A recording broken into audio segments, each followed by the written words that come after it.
लेते हैं, हमारे साथ जम्मू से लाइव जुड़े हुए हैं रमन। 370 हटने के बाद घाटी की अगर बात करें, क्योंकि उससे पहले की अगर चीजें देखें, तस्वीरें देखें, तो लोग खुलकर सामने नहीं आ पाते थे, अपने मुद्दों को नहीं उठा पाते थे। कहीं ना कहीं जो वोटिंग प्रतिशत होता था वो भी ज्यादा नहीं होता था। लेकिन अब तस्वीर बदली है, वहां की लोग बाहर निकलते हैं, अपने मुद्दों को प्रमुख तरीके से उठाते हैं। इस बार के मुद्दों की बात करें तो क्या कुछ मुद्दे इस बार के लोग जो है वो उठा रहे हैं? जी हाँ, बिल्कुल। देखिए, निश्चित रूप में धारा 370 के एब्रोगेशन के बाद हालात जम्मू कश्मीर के अंदर बहुत तेजी के साथ बदले हुए हैं। जम्मू कश्मीर की अगर हम बात करें तो खासतौर में श्रीनगर जो है वो टूरिस्ट हब माना जाता है। पहले अगर हम देखें तो इतनी संख्या में टूरिस्ट आते थे, लेकिन उनके अंदर एक डर का माहौल जरूर होता था। अब 2019 के बाद जो टूरिस्ट वहां पर पहुंच रहे हैं, उनके अंदर किसी तरीके का कोई डर का माहौल नहीं है। हालांकि पाकिस्तान लगातार इन चुनाव के अंदर गड़बड़ी फैलाने की कोशिश कर रहा है। जम्मू प्रोविंस हो या फिर कश्मीर प्रोविंस, दोनों ही जगह पर आतंकवादी गतिविधियों को बढ़ाने की कोशिश भी की जा रही है, क्योंकि पाकिस्तान को लगता है कि ये डेमोक्रेसी का एक ऐसा क्षण है, अगर इसमें भी भारत बाजी मार जाता है तो फिर उसके पास कश्मीर राग आलापने में कोई और जरिया जो है वो बचता नहीं है। इसीलिए इस चुनाव में खलल डालने की पाकिस्तान की पूरी कोशिश रहती है। इसीलिए लगातार सुरक्षा के भी चाक चौबंद बंदोबस्त किए गए हैं।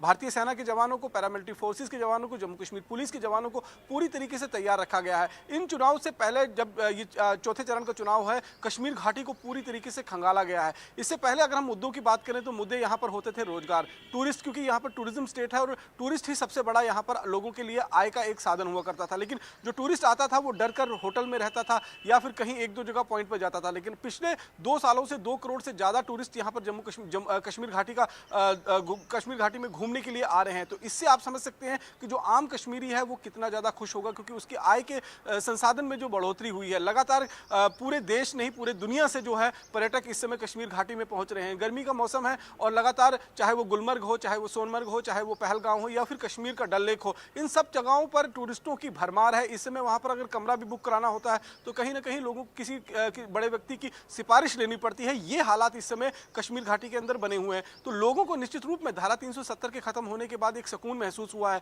उनका जो हर दिन कैलेंडर जारी होता था, बंद होता था, दुकानें बंद हो जाती थी, हड़ताल जारी हो जाता, हड़ताल जारी कर दिया जाता था, इससे उनके आर्थिक नुकसान उन लोगों को पहुंचता था, जिससे अब उनको कहीं ना कहीं छुटकारा मिल गया। और सबसे बड़ा चुनाव में अगर हम देखें तो सेपरेटिज्म यानी कि जो अलगाववादी नेता हुआ करते थे, उनका बहुत बड़ा यहाँ पर एक छाप रहती थी, क्योंकि जब वो उनकी तरफ से बायकॉट की कॉल आती थी तो यहाँ पर पूरी तरीके से बायकॉट करते हुए नजर आते थे, क्योंकि लोग कहीं ना कहीं उनसे डरते थे, खुलकर सामने नहीं आते थे। उनको लगता था कि कहीं उनको मुसीबत का सामना करना पड़ सकता है। लेकिन 2019 के बाद जब से आर्टिकल 370 का एब्रोगेशन हुआ है, अलगाववादी पूरी तरीके से समाप्त कर दिए गए हैं और जो अलगाववादी बचे हुए हैं वो भी अब मेन स्ट्रीम में शामिल होने की बात जो है वो कर रहे हैं। तो इससे एक कहीं ना कहीं जो लोग हैं कश्मीर घाटी के, खासतौर पर कश्मीर श्रीनगर की बात करें तो उनके अंदर सेल्फ ऑफ कॉन्फिडेंस जो है वो जरूर आया है और वो लोग अब खुलकर अपने मुद्दों को लेकर सामने आने लगे हैं, खुलकर अपने मुद्दों पर बात करने लगे हैं। और लगातार जिस तरीके से कश्मीर घाटी की आबो हवा बदली है, उससे निश्चित रूप में